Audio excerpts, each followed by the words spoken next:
Hey, good morning, students. Today I'll teach you the poem A House, a Home. It is the first poem of your book in 6th standard. तो देखिए इस book में क्या बताया गया है बेटा। इस बुक में बताया गया है कि वैसे तो हम घर के लिए हाउस भी यूज़ करते हैं, होम भी यूज़ करते हैं, लेकिन दोनों ही वर्ड बहुत सेपरेट हैं. There is a great difference between both.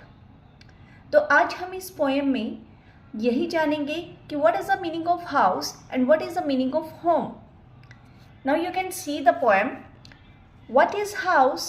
It's brick, stone and wood. That's hard. Some window glass and perhaps a yard. It's eaves and chimneys and tiles, floors and stucco and roof and lots of door. अब देखिए इसमें poet क्या कहना चाहता है. Actually this poem is written by Lauren M Holly. Poet इस poem में ये बताना चाहता है फर्स्ट स्टेंजा के अंदर कि हाउस क्या होता है. वो कहता है हाउस क्या होता है. इट्स ब्रिक, इसमें क्या होती हैं, ईंटें होती हैं. स्टोन लगा होता है यानी पत्थर लगा होता है. एंड वुड, लकड़ी लगी होती है. दैट्स हार्ड, जो काफ़ी हार्ड होती है. कुछ खिड़कियाँ होती हैं और कुछ जगह शीशे लगे होते हैं. परहैप्स का मीनिंग होता है बेटा शायद.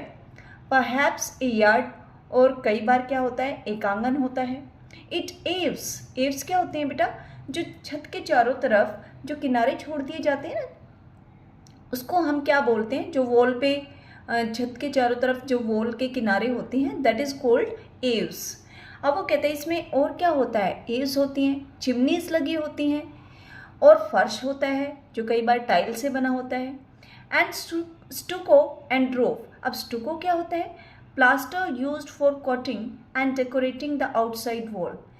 पहले हम ईंटों से बनाते हैं मकान और फिर उसके ऊपर प्लास्टर कर देते हैं, that is called plaster.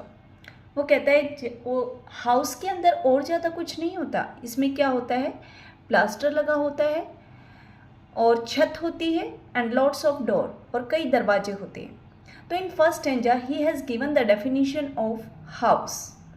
Now you can see the second stanza. What is a home? It's loving and family and doing for others. It's brother and sister and fathers and mothers. It's unselfish act and kindly sharing and showing your loved ones you are always caring. अब देखिए second stranger में point बताता है कि what is the definition of home. अब ये home क्या है. होम वो है जहाँ पे हम बड़े प्यार से रहते हैं अपने फैमिली मेम्बर्स के साथ, डूइंग फॉर अदर्स, और उनकी केयर करते हैं, हमेशा काम करते हैं लेकिन दूसरों के लिए.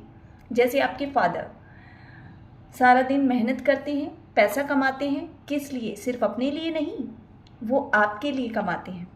आपकी मदर सुबह से लेकर शाम तक किचन में घुसी रहती है, खाना बनाती है, आपके लिए कपड़े वॉश करती है, आयरन करती है. वो सब किसके लिए, नॉट फॉर हर सेल्फ, आपके लिए.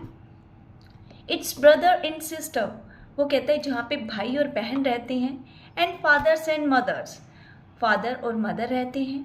इट्स अनसेल्फिश एक्ट्स, जहाँ पे हम बिना किसी सेल्फिश मोटिव के दूसरों के लिए काम करते हैं.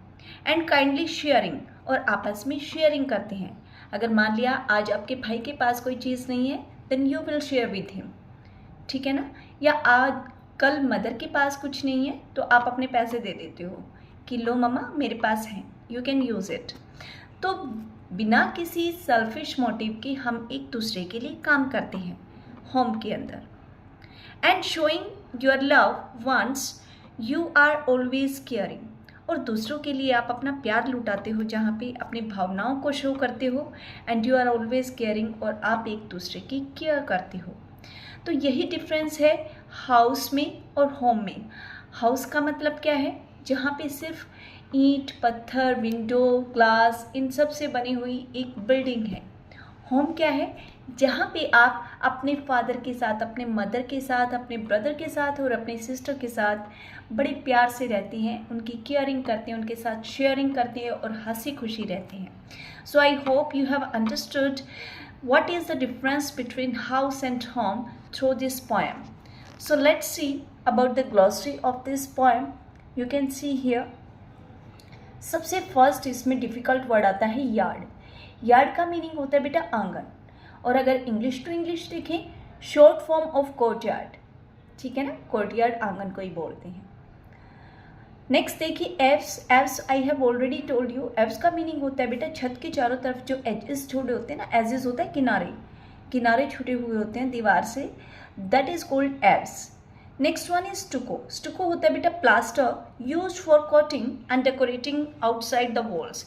जो दीवारों को डेकोरेट करने के लिए जो कोटिंग की जाती है सीमेंट से, दैट इज कॉल्ड प्लास्टर, और you can say stucco. I hope the poem is clear. Thank you.